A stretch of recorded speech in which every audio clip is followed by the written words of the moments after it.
කට්ටිය මොකද කරන්නේ මේ? අපි කරන්න හදන්නේ මේ ගල්ලෑල්ල මනම්පිටිය පැත්ත සම්පූර්ණ ගම් වතුරට යට වුණානේ.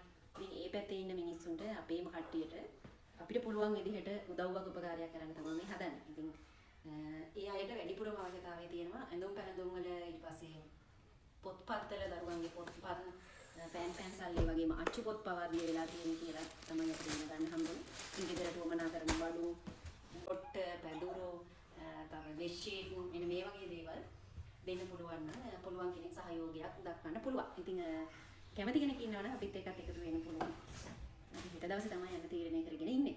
දෙරණ අපේ පින් බිම කිලොවේ රැක ගනිමු ලයේ ඇති හුස්ම වගේ හද ගැස්ම පුරා රැඳි දිවිය මතින් මහ මෙරක තරම් සවි ඇතිය මේ වෙලාවේ අසරණ වෙලා ඉන්න අපේම මිනිස්සු වෙනුවෙන් ඔයාලටත් පුළුවන් සහයෝගයක් දෙන්න යාළගේ ජීවිතය අලුතෙන් ආරම්භ කරන්න.